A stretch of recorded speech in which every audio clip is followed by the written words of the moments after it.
بۆیە میوانداری بەڕێز سیروان تۆفیقمان کردو بەڕێزیان بەرپرسی بەڕێوەبەری بە بازارکردن لە دەستەی گەشت و گوزار. بەڕێز سیروان بەخێر هاتیۆم کاتت باش. زۆر سوپاس. ڕۆژێکی خۆشە ژینگەیەکی جوان کە شانیەوەی ئەمڕۆ بەرنامەکە هەر گفتوگوی تیا بکەین. بەهارێکی خۆش لە شوێنێکی گەشتیاری سەدەن ڕاستیەکی کوردستان. باشە ئەو ژینگەی ئەم ساڵ زۆر جیاوازە لە ساڵانی دیکە. ئەم ساڵ سپاس بۆ خوا ژینگەیەکی بەهارێکی سەوز و جوان و ڕەنگا و ڕەنگمان هەیە. پێ دوایە ئەما بێتە هۆکارێ بۆ ڕاکێشانی گەشتیاری زیاتر و جم و جۆڵی زیاتر. بێگومان سەرەتا سوپاس گوزاری بۆ خوای گەورە کە ئەم ساڵ بارانێکی باش وا کرد لە وشکە ساڵی دەربازمان بێت. جگە لەوە بوونی پرۆژە گەشتیارەکە خۆ ئەگەر ئەم بەنداوە دروست نەکرا حکوومەتی هەرێمی کوردستان بەنداوەکە دروست نەکرا ئەم ئاوا ڕۆیە خوارەوە و ئیدی خەڵک بە فیڕۆ چوونە دەبچون دەشێسی. بێگومان بوونی ئەم بارانە ئەو کەش و هەوا لەبارە و ئەو ئەمن و ئاسایش و سەقامگیریکە لە ناوچەکەیە واکە لە وەرزی گەشتیار کە دەست پێ دەکات دوای مانگی 6 دەبێتە هۆی ئەوەی کە گەشتیارێکی زۆر ڕوو لە هەرێمی کوردستان بکات. باشە کاک سیروان ئێوە بەپی ئەو ئەزمموی کارکردنتان لە ناو دەستەی گەشت و گوزار و ئەو کارانەی کە ئەیکەن چیتان کردووە بۆی کە بتوانن هەم گەشتیار بێ بەڵام لەگەڵ ئەوەشدا خزمەتگوزاری تەواو لەم کەرتەدا پێشکەش بە گەشتیار بکرێت. بێگومان لەگەر دەست بەکاربوونی کابینی حکوومەتی هەرێمی کوردستان دەستەی گەشت و گوزار بە پلانێکی استراتیژیەوە هاتە پێشکەشی سەرۆکاتی ئەنجومەنی وەزیرانی کرد بە خۆشحاڵی ڕزامەندی لەسەردا. ئەمە خۆی لە چەندین تەوەری هەن لە تەوەری خزمەتگوزاری بەرزکردنەوەی توانە مرۆیەکان باشترکردنی کوالیتی ئەو خزمەتگوزاری کە بە گەشتیارەکرێت بۆ وای کرد ساڵ بە ساڵ ڕێژەی گەشتیار لە هەرێمی کوردستان ڕوو لە هەڵکشان چوو لەگەڵ ئەوەی کە ژێرخانە ئابوووریەکە و ژێرخانەکانی گەشتیاری گەشایەوە ئەمە وای کرد کۆمەڵێک کار و پرۆژەی باش ڕوو بە گەشتیار بکە. ئێمە ئێستا ئامادەکاری تاومان کردو بۆ ساڵی 2026 کە بتوانین ژمارەیەکی زۆر گەشتیار و لە شار و شارچکاری هەرێمی کوردستان بکات. کاک سیروان لە کاتی بنیادنان و داهێنانی بەردی بناغی پرۆژەیەکە بۆ نمونە بەنداوێکی وەکو ئەم بەنداوی گۆمەسپان کە ئێمە ئێستا لێرە وەستاوین هەماهەنگی لەگەڵ دەستەی گەشت و گوزارە کرێ لەگەڵ ئێوە ڕاوبۆچوون وەرەگیرە بۆی کە بزانن چی بکرێ بۆ چواردەوری ئەم پرۆژە گرنگ و استراتیژیە کە سوودی هەبێ بۆ کەرتی گەشت و گوزار. بێگومان حکوومەتی هەرێمی کوردستان دەستەیەکی لژنەیەکی باڵایە کە پێک دێت لە وەزارەتی شارەوانی و گەشت و گوزار وەزارەتی کشت و کاڵ دەستەی وەبەرهێنان سەرۆکاتی ئەنجومەنی وەزیران بۆی پێکەوە تەواو کار بن. ئەگەر ببینن ئەم ساڵەکە تا ئێستا مەتاو بۆ هیچ کەپێکی ناشرین یاخود ناڕێک دروست نەکراوە چکە پلانێکی استراتیژی و ماستەر پلانێکی بۆ دانراوە لەم بەدە ئەو شوێنە گەشتیاری یاخود دەور و بەری بەنداوەکان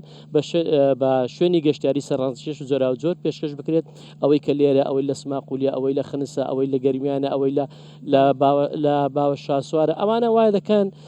پلانێکی استراتیژی بە هاوکاری هەمانجی دەستەوە بەرهێنان بۆ دانراوە بۆی لە ئایندە پرۆژەی گەشتیاری سەرڕاچی لێ دروست بکرێت. باشە کاک سروان دەرفەتی ئەوەتان بەخشیوە بە کەرتی تایبەت بۆ نمونە لە دەوروبەری ئەم بەنداوە ئەو شوێنانەی کە گونجاوە بتوانن بۆ نمونە کۆشکی حەوانەوە دروست بکەن یان شوێنێکی وای هەبێ کە گەشتیارێکە بە تایبەت بێت بۆ ئەو شوێنە هەم سوود لە ژینگەکە وەربگرێ هەم لەوێش بتوانێت بحەوێتەوە. بۆ تا ئێستا من ئەوە نابینم ئێمە ئەم نزیکی بەنداوە بەڵام هیچ شوێنێکی لێنێ ئەگەر من خۆم کوپێک ئاو لەگەڵ خۆمان نەهێنم یان خواردنێک بۆ ئەمە ناکرێت. ئێوە هیچ هەماهەنگیەکتان هەیە لەگەڵ کەرتی تایبەتە بۆی ئەوە بکرێت؟ بۆ خۆی ئەمە ئەگەر ڕێ بە هەموو خەڵک بدرا ئێستا فەوزایەکی ناشرین و ناشارستانیت دروستە بوو هەر کەسەوە بە خۆی بە شێوازێکی ناڕێکدا بۆیە پلانێکی بۆ دانراوە بە پێی ماستەر پلانێ بتوانین کابینەکان یاخو شوێنی مانە و فرۆشتنی ئەو فرۆشگانە بە شێوەیەکی مۆدێرن و سەرنجێش و گەشتیار بێ لەگەڵەوەش گونجاو بێ لەگەڵ ژینگەکە ناکرێت و بێ لێرە بەلایلۆنێکی شین لەنە ئەو ژینگە جوانە تێکی دەی بۆیە بە پلانێکی استراتیژی دانراوە پلانێک و ماستەر پلانێکی جوانی بۆ دانراوە لە ئایندە دەکەوێتە خزمەتی گەشتیارانەوە. بەو هیواین چونکە زۆر بەی شوێنی گەشتیاری هەیە و هەتا شوێنەوارەکانیش کە ئەچیت تەنانەت شوێنێک نییە بۆ حەوانەوە بتوانی ئیسراحەتی تێ بکەیەوە خزمەتگوزارێکی کەمی لێ کاک سیروان ئەماکەوێتە سەرشانی ئێوە کە ئەتوانن بە کەرتی تایبەتیش بێ ئەم خزمەتگوزاریە پێشکەشی گەشتیار بکەن. بۆ خۆی هەموو زۆربەی خزمەتگوزاریەکان جگە لە خزمەتگوزار سەرچیەکان کە بریتێ لە جادە و ئاو و کارەبا خۆشکردنی ڕێگەبان دابینکردنی ئەوەی کە هەموو کەرتی تایبەت لە کوردستان بەڕێوە دەبا. بۆیە